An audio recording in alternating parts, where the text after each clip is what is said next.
देखिए बच्चों, बोर्ड पर लिखा हुआ है equation of plane whose distance from origin is d and whose normal unit vector is n cap is given by। मतलब ऐसे प्लेन की इक्वेशन जिसकी ओरिजिन से डिस्टेंस d हो और जिसके परपेंडिकुलर यूनिट वेक्टर को n कैप से रिप्रेजेंट करें हम, तो उसकी इक्वेशन होगी r dot n cap equal to d। आपको यूज नहीं करना है इसे कहीं भी, बट फिर भी बस पता होना चाहिए, एक आध क्वेश्चन में यूज हो जाती है। एग्जाम्पल के तौर पे एग्जाम्पल के तौर पे क्या करना है आपको, क्वेश्चन नंबर सेकंड उठाइए, एक्सरसाइज 11.3 का सेकंड। लिखा हुआ है find a vector equation of plane which is at a distance of 7 unit. मतलब d इक्वल टू 7 दे दिया इसने from the origin। find the vector equation of plane which is at a distance of 7 unit from the origin and normal to the vector, sorry normal to the vector कितना है 3i plus 5j minus 6k। इस question में इतनी information दी है, second question है ये exercise का। ये इंफॉर्मेशन दी है कि उस प्लेन की इक्वेशन लिखिए जिसकी ओरिजिन से डिस्टेंस 7 हो और जिसके नॉर्मल यूनिट वेक्टर ये हो, सॉरी नॉर्मल वेक्टर ये हो, यूनिट नहीं दिया, नॉर्मल वेक्टर ये हो। तो क्वेश्चन के अकॉर्डिंग तो ये दे रखा है, लेकिन हमें फॉर्मूले में रखना है एन कैप। यहाँ पर नॉर्मल वेक्टर दे रखा है और हमें जरूरत है एन कैप की। एन कैप मतलब नॉर्मल यूनिट वेक्टर। अब ये नॉर्मल वेक्टर दे रखा है आपको, तो आप इससे यूनिट वेक्टर तो बना ही सकते हैं। किसी भी वेक्टर से यूनिट बनाने का तरीका आपको पता ही है कि उस वेक्टर को उसी के मैग्नीट्यूड से डिवाइड कर दो। मैग्नीट्यूड रूट 70 आ जाता होगा, देखना 36 9 रूट 70 ही आ जाएगा। ओके, अब देयरफॉर इक्वेशन ऑफ प्लेन क्या होगी, आर डॉट एन कैप मतलब 3i plus 5j minus 6k upon under root 70 equal to D. D जो ओरिजिन से डिस्टेंस दे रखी है वो 7। अब क्या होगा, आप इसे मल्टीप्लाई में भेज दो, तो r dot 3i plus 5j minus 6k equal to 7 root 70। तो जिस क्वेश्चन में डायरेक्ट डायरेक्ट ओरिजिन से डिस्टेंस दे रखी थी और नॉर्मल वेक्टर हमें गिवन था, ध्यान से सुन लेना, जिसमें ओरिजिन से डिस्टेंस पता हो आपकी प्लेन की और नॉर्मल वेक्टर पता हो, वहां आप इस इक्वेशन को यूज कर सकते हैं। ठीक है, लिख लेंगे। और ये सारी बातें आप इसमें जो भी मैं बोल रहा हूँ ना कि ध्यान से सुनना, इस चीज को नोट करना, उन्हें कर ही लेना भाई, नहीं दिक्कत होगी इसमें। जब हमें प्लेन की ओरिजिन से डिस्टेंस दे रखी हो और हमें प्लेन का नॉर्मल वेक्टर पता हो, तो हम इस मेथड से करते हैं r dot n cap equal to d. याद रह जाएगा। चलो अब आगे बढ़ते हैं। तो इक्वेशन ऑफ प्लेन का काम तो खत्म हो जाता है। इक्वेशन ऑफ प्लेन क्या क्या बताई मैंने आपको, एक मैंने बताई है जब आपको एक पॉइंट गिवन हो, नॉर्मल वेक्टर गिवन हो, और बेसिक भी यही है, हमें प्लेन की इक्वेशन लिखने के लिए एक पॉइंट और एक नॉर्मल वेक्टर की जरूरत होती है। उसके बाद 2 पॉइंट से पास कर, सॉरी 3 पॉइंट से पास करने वाली इक्वेशन बताई। एक तो हो गया, देखो एक पॉइंट और नॉर्मल वेक्टर डायरेक्ट गिवन है, एक तो ये हो गया। दूसरा क्या होगा, जब 3 पॉइंट से पास करने वाली प्लेन की इक्वेशन लिखनी हो 3 पॉइंट से, तो उसका क्या तरीका बताया था कि जो पहले वाला पॉइंट है वो तो ए वेक्टर हो जाएगा, और इन तीनों पॉइंट से कोई से भी दो वेक्टर आप तैयार करो। 3 पॉइंट है ना, कोई से भी दो, जैसे ए बी और बी सी ले सकते हो, ए बी और ए सी ले सकते हो। उन दोनों वेक्टर की क्रॉस प्रोडक्ट से तुम्हें एन वेक्टर मिलेगा। ठीक है, तो एन वेक्टर आ गया, ए वेक्टर आ गया आपके पास, फॉर्मूला यूज कर दो r dot n equal to a dot n. तीसरा हमने देखा था intercept form, x upon a plus y upon b plus z upon c equal to 1। उसमें हमने इंटरसेप्ट फाइंड करने सीखे थे, 3 चीज हो गई। चौथी हमने ये देखी प्लेन की इक्वेशन। तो ये टोटल 4 बातें हम इसमें पढ़ चुके हैं, उनके ऊपर मैंने कुछ क्वेश्चन तुम्हें दिए भी थे।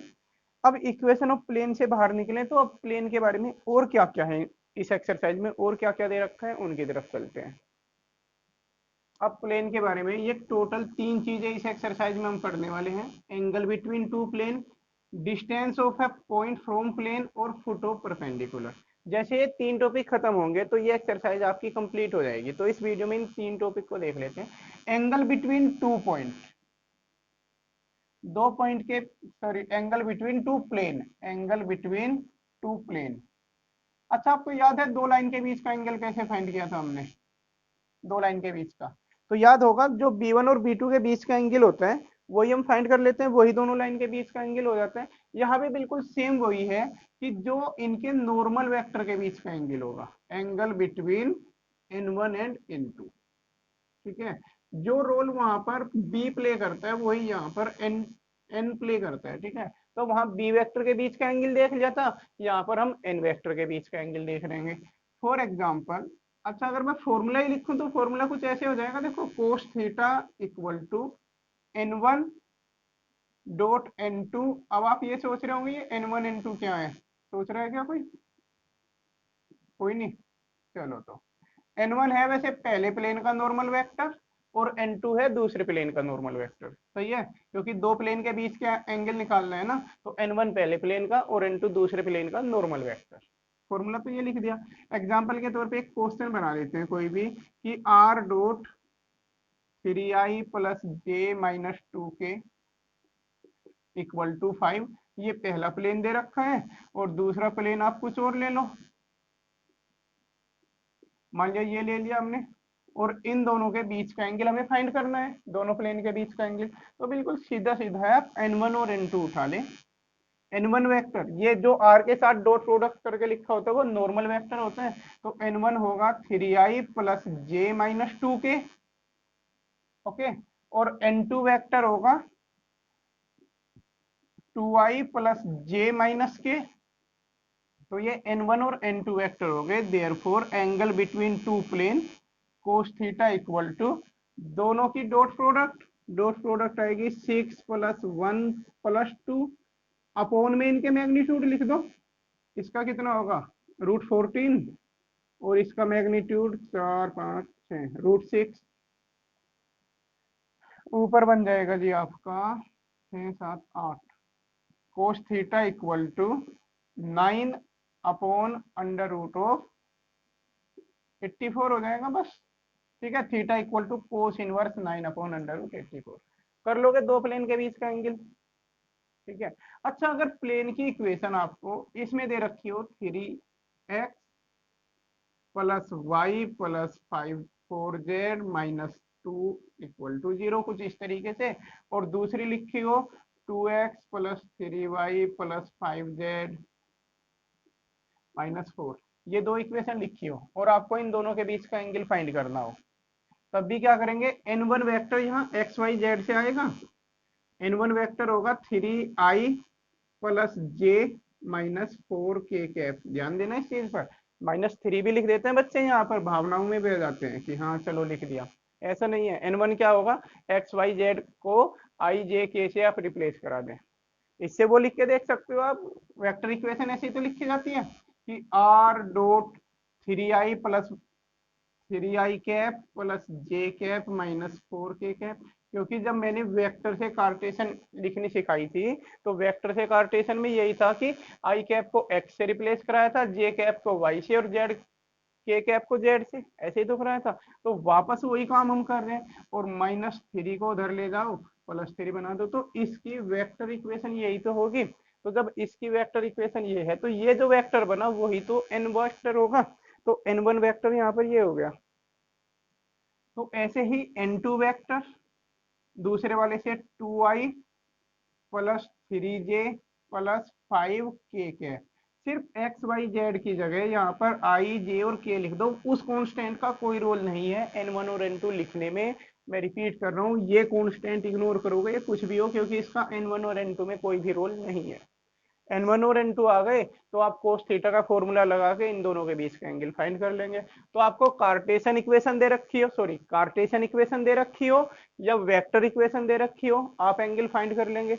अब जहां पर दो प्लेन के बीच का या दो लाइन के बीच के एंगल की बात होती है, वहां पर कंडीशन ऑफ परपेंडिकुलरिटी जरूर आ जाती है, कि दो के परपेंडिकुलर होने की क्या कंडीशन है, और ये आप बहुत बार पढ़ चुके हैं, परपेंडिकुलरिटी। तो उस स्थिति में ये होगा कि n1 और n2 दोनों परपेंडिकुलर होने चाहिए, मतलब दोनों की डॉट प्रोडक्ट 0 होगी।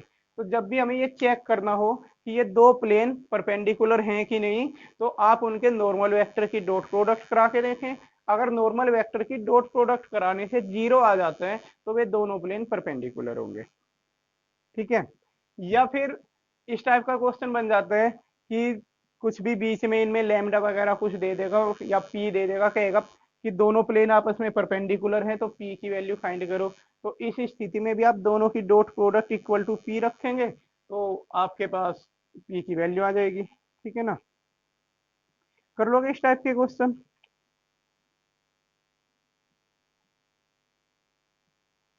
जैसे क्वेश्चन नंबर 12 है बुक के अंदर आपका, 12वें क्वेश्चन में सीधे सीधे दोनों के बीच का एंगल फाइंड करना है।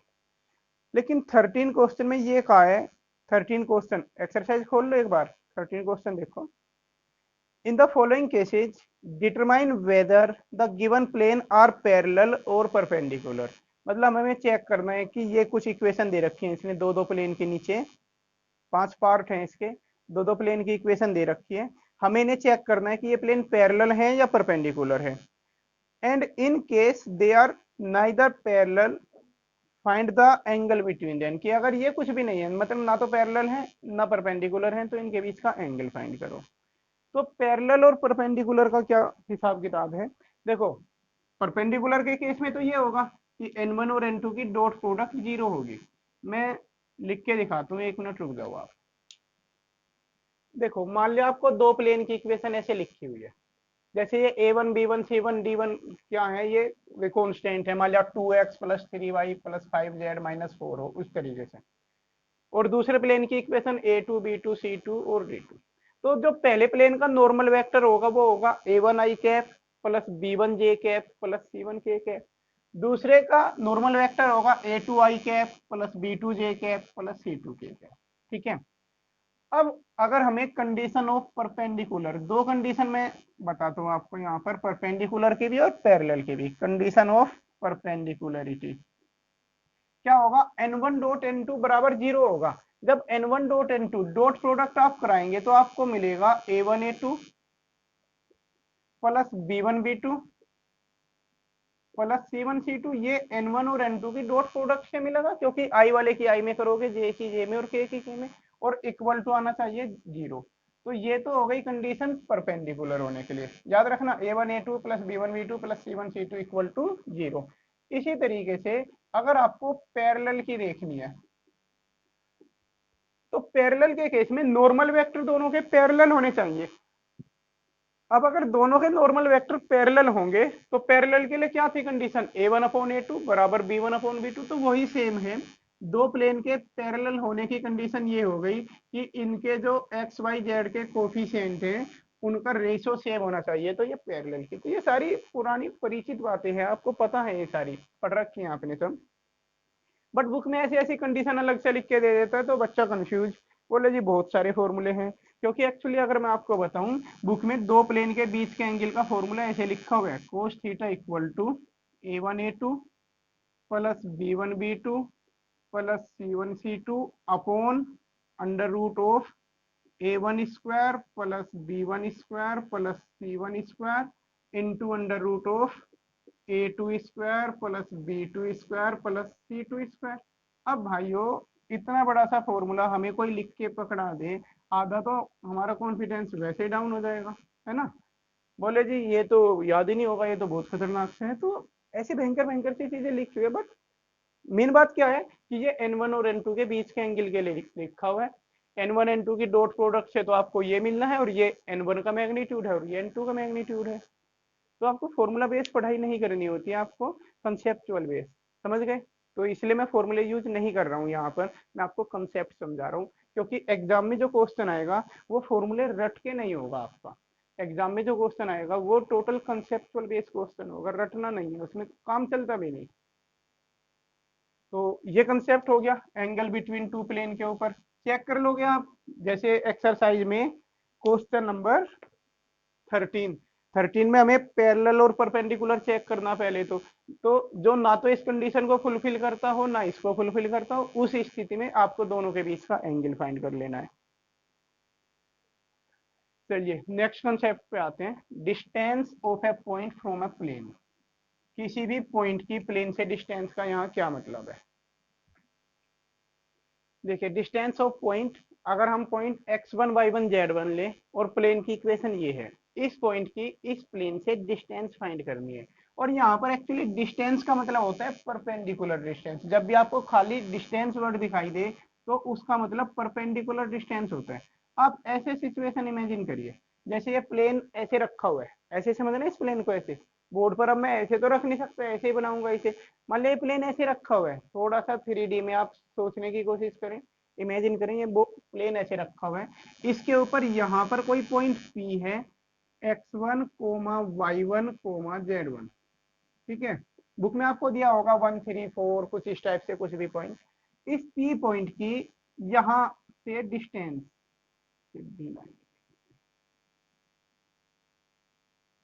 ये जो परपेंडिकुलर डिस्टेंस जो आ रही है, ये इस पी क्यू की बात हो रही है यहाँ पर, ठीक है। कि ओरिजिन यहाँ सॉरी किसी पॉइंट पी से प्लेन के ऊपर ऐसे परपेंडिकुलर हमने ड्रॉ किया, तो ये जो परपेंडिकुलर जो लेंथ है, ये पी क्यू की लेंथ, यही इस पॉइंट पी की प्लेन से डिस्टेंस कहलाती है, ठीक है। मान लिया सपोज प्लेन यहाँ पर है, पॉइंट यहाँ है, देखिए प्लेन यहाँ है, जहाँ जहाँ मेरी पाम है, प्लेन यहाँ पर, प्लेन यहाँ पर, पॉइंट यहाँ पर, डिस्टेंस यही तो होगी परपेंडिकुलर। तो ये जो डिस्टेंस है ना पी क्यू, इसे अगर मैं इस डिस्टेंस को स्मॉल पी मानूं, तो स्मॉल पी का फॉर्मूला होगा ax1 plus by1 plus cz1 plus d upon under root of a square plus b square plus c square और इसका मॉड्यूलस। अब फॉर्मूला तो काफी बड़ा सा हो गया ये, मैं फिर आपको पर्सनली सजेस्ट कर रहा हूँ कि आप फॉर्मूले रट के मत काम चलाना, आप कंसेप्ट को रटना। है क्या, हुआ क्या एक्चुअली, देखिए ध्यान से। x की जगह x1 आ गया, y की जगह y1 आ गया, z की जगह z1 आ गया, बाकी सब ऐसे रहा। मतलब जो प्लेन की जो इक्वेशन थी उसमें ये पॉइंट रिप्लेस करा दिया गया, x की जगह x1, y की जगह y1 और z की जगह z1। यानी अगर हम डायरेक्टली सी बोले तो जो प्लेन की इक्वेशन है उसमें ये पॉइंट पुट करा दिया हमने। किसी भी इक्वेशन में पॉइंट ऐसे ही तो पुट कराते हैं कि जो x कोऑर्डिनेट है वो x की जगह रख देंगे, y कोऑर्डिनेट को y की जगह और z कोऑर्डिनेट को z की जगह, इस तरीके से रखते हैं हम। तो प्लेन की इक्वेशन को हमने पॉइंट से रिप्लेस कराया, और अपॉन में ये जो ए स्क्वायर बी स्क्वायर और सी स्क्वायर का अंडर रूट है, क्या ये इसके नॉर्मल वेक्टर का मैग्नीट्यूड नहीं है? नॉर्मल वेक्टर इसका यही तो होगा, ए आई प्लस बी जे प्लस सी के, तो उसका मैग्नीट्यूड यही बनता है ना। यानी कुल मिला के क्या करना है कि अगर आपको परपेंडिकुलर डिस्टेंस फाइंड करनी है तो क्या करेंगे, न्यूमरेटर में तो आप उस पॉइंट को प्लेन की इक्वेशन में पुट कराएंगे जो भी आएगी वैल्यू, और अपॉन में नॉर्मल वेक्टर का मैग्नीट्यूड। एक क्वेश्चन करके देखते हैं। देखिए क्वेश्चन लिखा हुआ है बोर्ड पर, find the distance of point this from the plane ये। ओके, यहाँ परपेंडिकुलर वर्ड होना चाहिए था बट नहीं है, तब भी हम परपेंडिकुलर ही मानेंगे। Find the perpendicular distance of point, ऐसे लिखा हो या केवल डिस्टेंस लिखा हो तो एक ही बात है। तो इस स्थिति में आप क्या करोगे, फॉर्मूला बिल्कुल रटना नहीं है, क्या करो देखिए समझिए स्थिति, ये जो पॉइंट दे रखा है इसे उठा के प्लेन की इक्वेशन में रखो। पॉइंट तो आप उठा के किसी इक्वेशन में रख ही सकते हो, एक्स की जगह 1, y की जगह 2 माइनस 3, जेड की वैल्यू 5 और प्लस 1, ऐसे ही तो रखते हैं हम पॉइंट। और अपॉन में जो नॉर्मल वेक्टर है उसका मैग्नीट्यूड लिखना है आपको। नॉर्मल वेक्टर यहां से होगा ये 2 का square plus 1 square plus 3 square. Okay, और इस पे मॉड्यूलस रखा करें क्योंकि डिस्टेंस कभी भी नेगेटिव नहीं होती, कोई भी डिस्टेंस का फॉर्मूला होगा हमेशा मॉड्यूलस के अंदर होगा। कैलकुलेशन कर लें आप, 2 और 2 4 और 1 5, माइनस के 10 आएगा ऊपर तो, और अपॉन में अंडर रूट 14, और क्योंकि ये मॉड्यूलस लगा हुआ है इसलिए perpendicular distance 10 upon under root 14 हो जाएगी। नेगेटिव साइन को तो ये मॉड्यूलस खत्म कर देगा। ओके, तो ये तरीका था परपेंडिकुलर डिस्टेंस फाइंड करने का, कर लेंगे आप इसे, ठीक है ना। अब एक कंसेप्ट इसमें ये बचा है फुट ऑफ परपेंडिकुलर का, इसे मैं नेक्स्ट वीडियो में बताऊंगा क्योंकि कुछ बच्चे फिर रेस्पॉन्स ही नहीं करते, लॉन्ग वीडियो होने पर हजार तरह के बहाने बता देते हैं, डाटा पैक खत्म हो गया था, ये हो गया था, इसलिए मैं बचता हूँ लॉन्ग वीडियो से। कायदे में तो इसे इसी में करवाना चाहिए लेकिन फिर बच्चे रेस्पॉन्स देते नहीं है, तो मैं इसे होल्ड कर लेता हूँ अभी। तो यहाँ तक के कंसेप्ट से आप इस एक्सरसाइज को सारी अटेम्प्ट करो, बस ये 4 क्वेश्चन छोड़ देना। 4 कौन कौन से, 4 9 10 और 11, इन 4 क्वेश्चन को छोड़ के ये पूरी एक्सरसाइज आप खत्म कर ले, ठीक है। तो इसमें इतने रखें।